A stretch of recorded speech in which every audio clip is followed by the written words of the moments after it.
Hey friends, before we start, don't forget to like, share, comment, and subscribe for more emotional stories that touch your heart and remind you that sometimes, miracles come from the most unexpected places.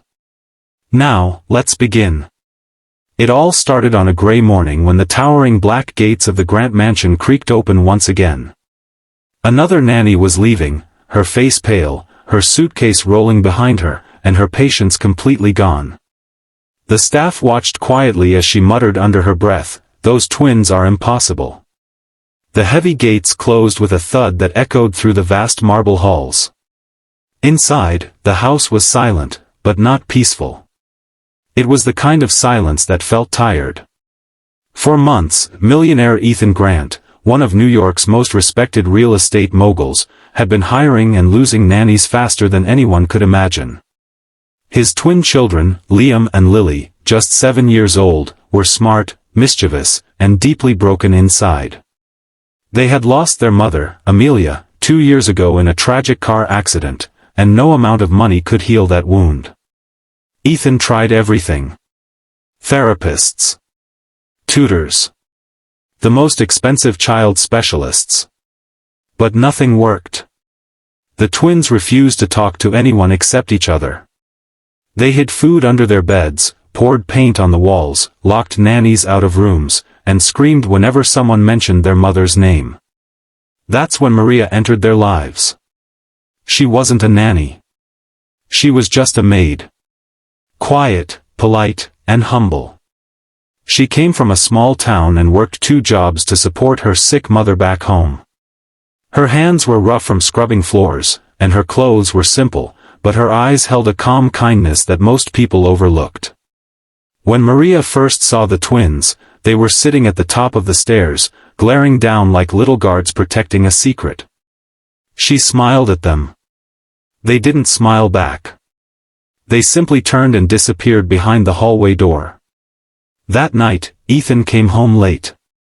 His tie was loose, his face tired. He sighed as he poured himself a drink. "Maria," he said, "if you ever want to quit, just say it. I won't blame you. Those kids, they're not easy." Maria looked at him softly. "Sir," she said, "children don't become difficult without a reason. Maybe they just need someone who doesn't leave." Ethan looked at her for a long time. No one had said that to him before. Days turned into weeks.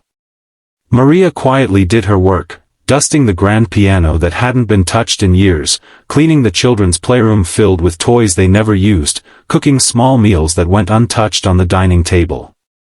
But she noticed things others missed. Liam had nightmares every night but pretended to be brave in the morning. Lily hid her drawings under the bed, pictures of a woman with long brown hair and kind eyes. Their mother. One morning, Maria found Lily crying alone in the garden. She didn't ask questions. She just sat down beside her, folding laundry in silence. After a while, Lily whispered, "You don't yell like the others." Maria smiled. "I don't think yelling helps anyone." For the first time, Lily smiled back. From that day, something began to change. Maria didn't force the twins to behave. She didn't lecture them. She just stayed. When Liam spilled juice, she handed him a towel and said, "Accidents happen." When Lily threw a tantrum, she said, "I'll wait till you're ready." Slowly, the walls the children had built began to crack. One evening, Maria found an old family photo in the kitchen drawer, Ethan, Amelia, and the twins when they were babies. She cleaned the frame and placed it back on the mantel. The next morning, Lily saw it and froze. "That's Mama," she whispered. "Yes," Maria said gently. "She's beautiful." The twins stared at the photo for a long time, tears filling their eyes. Then, without saying a word, they ran upstairs.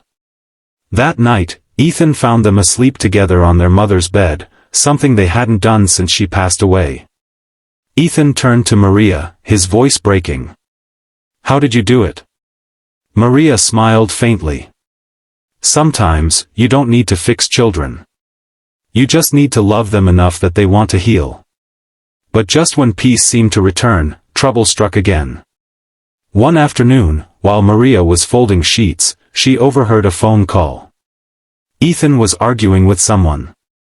"No, I can't send them to boarding school," he shouted. "They're finally doing better." But the voice on the other side was firm. It was Ethan's business partner. "Your company is collapsing. You have no choice. You need time to rebuild. You can't handle 2 kids and a crumbling empire." Maria felt her chest tighten. She knew what that meant. If Ethan lost everything, the twins would lose the only home they had left. That night, she found Ethan sitting in the dark study, head in his hands. "You're going to lose the company, aren't you?" she asked quietly. He nodded. "And when it's gone, what kind of father will I be? I couldn't save my wife. Now I can't even save their future." Maria knelt beside him. "Maybe what they need isn't your money, sir. Maybe they just need you." Her words sank deep. Ethan didn't reply, but when she left, he stared at the photo on his desk, his family, smiling before the storm. And for the first time in years, he prayed. The next morning, chaos struck again. The twins were missing. Maria ran through the halls, heart pounding. The back door was open, and little footprints led toward the woods behind the mansion. Without thinking twice, she ran after them, through mud, rain, and wind. She found them sitting by a pond, shivering. Lily was holding a wet photo of their mother, crying. "We just wanted to see her," Liam sobbed. "We thought maybe we'd find her in the sky." Maria dropped to her knees and wrapped them both in her arms. "You don't have to find her," she whispered. "She's right here, in every memory, in every smile. You carry her inside you." The children clung to her, crying harder, and she cried too. When they returned home, Ethan was waiting, terrified and furious, but when he saw Maria holding them close, something in him broke. He hugged his children tightly, whispering, "I'm sorry. I should have been here all along." From that day, things changed forever. Ethan began spending mornings with the twins, cooking breakfast himself. The house, once cold and empty, filled with laughter again. And Maria, quiet, humble Maria, became the heart of it all. She wasn't just their maid anymore. She was family. Months later, Ethan gathered the courage to ask her, "Maria, would you consider staying with us permanently? Not as an employee, but as someone we can't imagine our lives without?" She smiled, tears glistening in her eyes. "Sir, I already decided that the day your children called me Mama for the first time." Time passed. The Grant mansion, once haunted by grief, now bloomed with warmth. Ethan rebuilt his company slowly, not for pride, but for his children. The twins grew up knowing that love doesn't always come from where you expect. It sometimes walks in quietly, with a mop in one hand and a heart full of kindness. And Maria?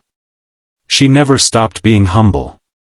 But she became something greater, a reminder that sometimes, you don't need millions to make a family whole. You just need love that never gives up. And that's the story of the Millionaire's twins who drove every nanny away, but the maid did what no one expected. If this story touched your heart, don't forget to like, share, comment, and subscribe, because somewhere out there, another story of love, loss, and healing is waiting to be told. Red Heart.